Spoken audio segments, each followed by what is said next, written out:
Good evening, everybody, and I'm back to using my very directional microphone that I have. And last night, the night before video, the last video I made, which was video number 8, I thought I had the microphone on, but actually I didn't. And so I'm hoping that tonight the microphone is much nearer my mouth. It's a directional microphone, and hopefully the sound will be a lot better. And we'll keep at it, and I'm going to carry on making the videos, and we'll do our best to get you information legibly and reasonably good quality, and the main thing is the message. Tonight I want to deal with when did people really start being concerned about energy. Obviously we've been concerned about energy since Earth was formed 13 billion years ago and life arrived, and we've had energy from the sun and from the wind and from the sea and from the rivers and from snowmelt, and lots of energy. And people call coal and nuclear and gas and oil and hydro normal, and they call alternatives the first ones. But actually the alternatives are the coal, nuclear, oil, gas and hydro. And the original energy is our source, the sun, 13 billion years old.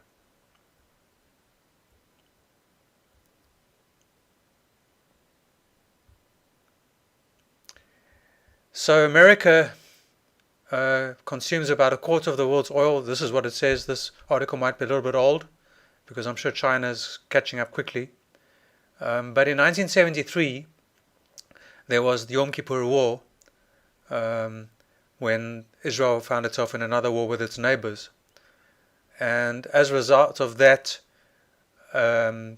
Syria and as a result of that, the USSR started sending arms to Egypt and Syria. So President Nixon resupplied Israel. And then OPEC radically increased the prices from $3 to $12. We might laugh at that today, but I mean, you can imagine the price of oil going up 4 times very quickly. And this caused a period of massive problems in America and around the world as energy prices went up. And so people started looking at what the alternatives were. And so everybody knows that the 1970s was our first energy crisis. From 1890 until 1970, the price of electricity dropped all the time. But after the energy crisis until today, the price of electricity from coal, nuclear, oil, gas, hydro has been going up.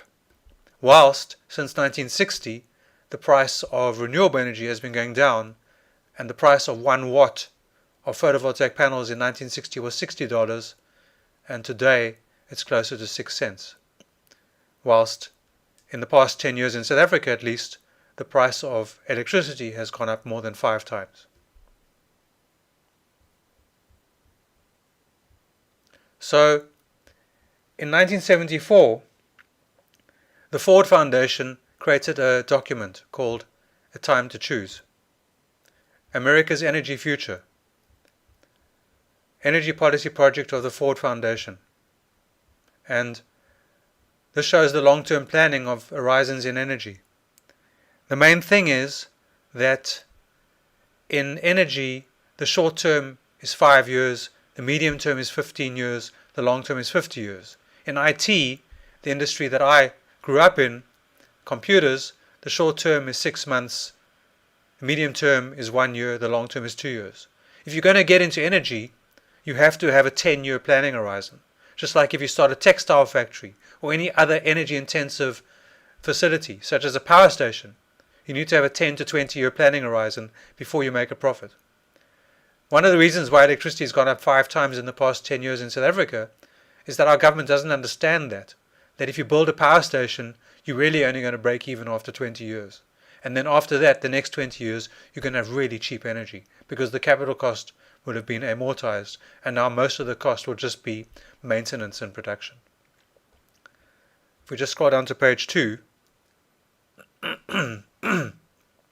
the document is 530 pages, which is causing my computer to be a little bit slow, even though it's quite a fancy computer.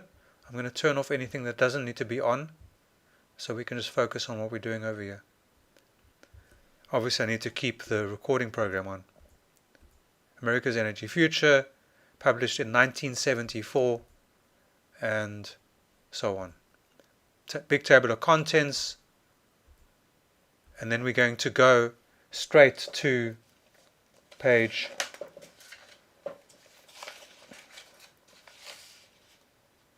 7. I'm going to do this. Okay.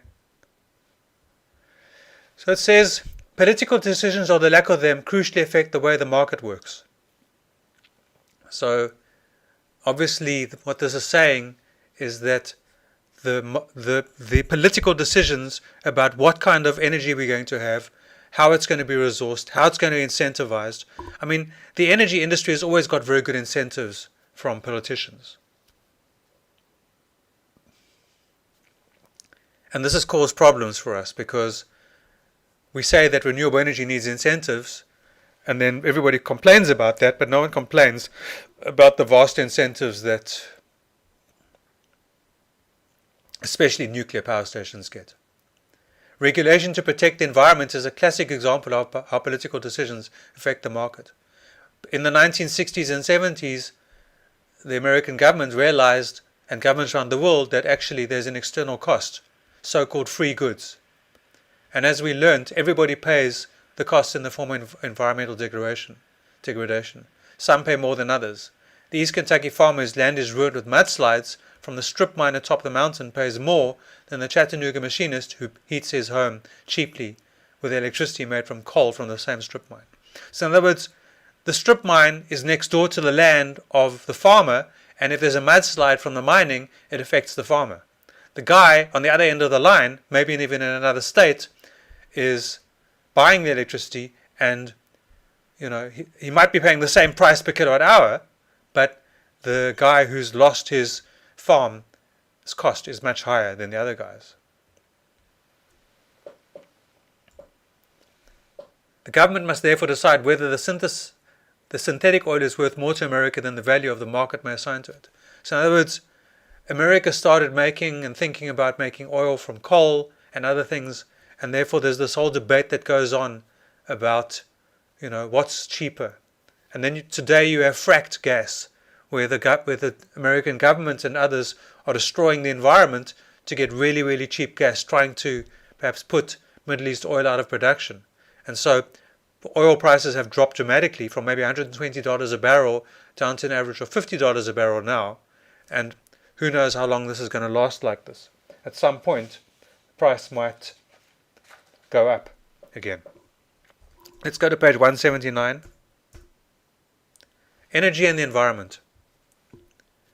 The recognition of environmental damage as a serious consequence of industrial activity and of energy use in particular is a relatively recent phenomenon in 1974. Air pollution was the first major environmental issue to capture public attention.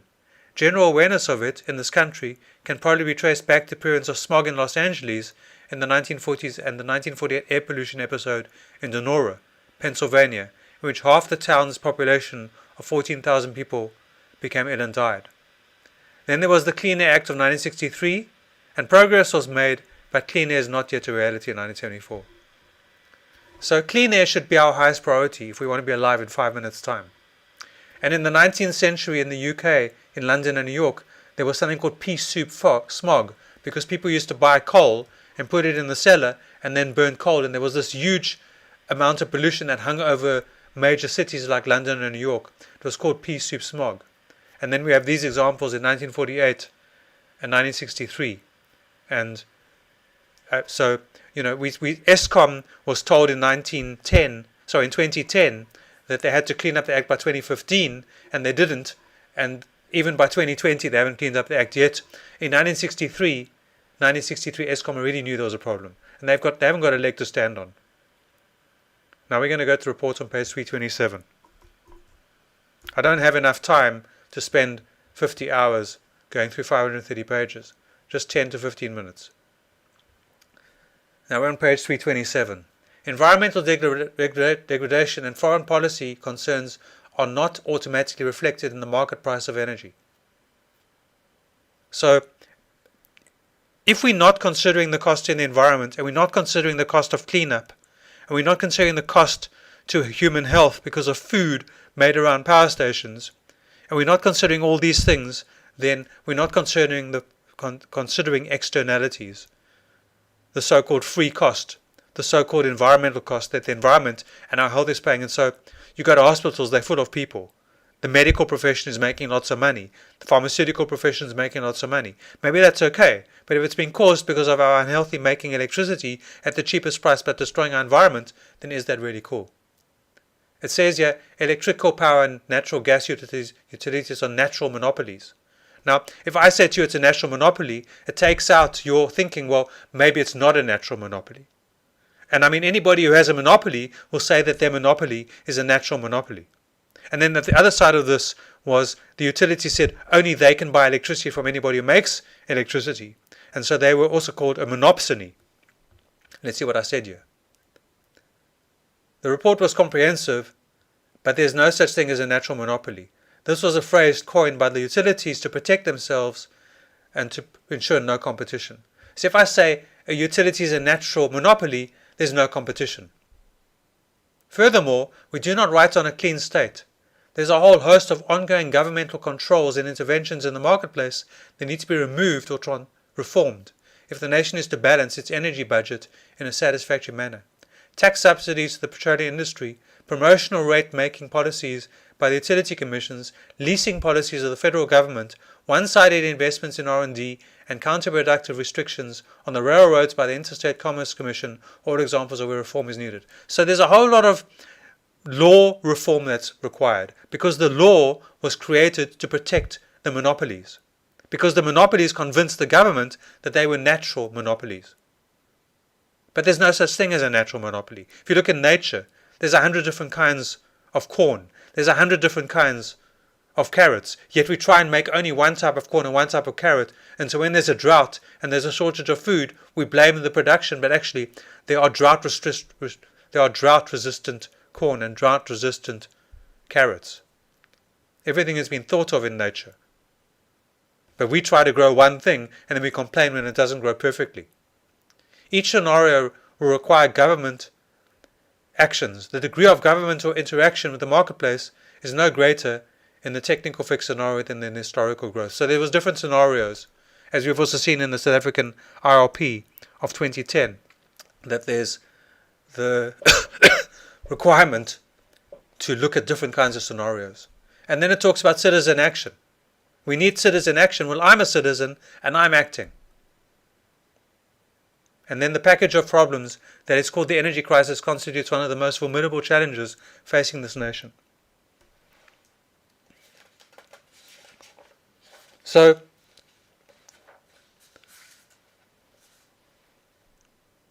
and this was 1974.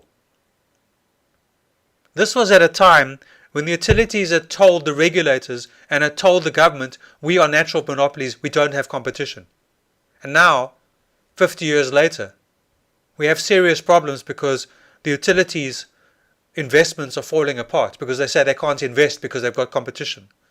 So they're not investing in their power stations, not just in South Africa but also in America. And they're not investing in their grid. And they're not investing in reinforcing their grid. And so grids are becoming less and less stable.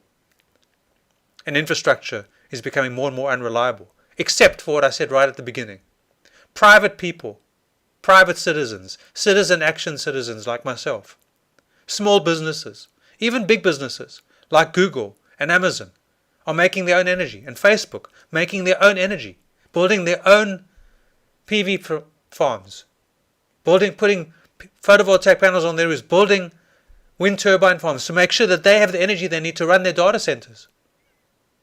And this is all because renewable energy and so-called alternative energy is distributed. It means it reinforces the grid at the end of the grid where the electricity is used. If I make too much electricity and I supply it to the grid and maybe I don't get paid for it, well, that's okay because my neighbor pays for it. And therefore, the city of Cape Town, for example, gets free electricity from me, which they supply to my neighbor.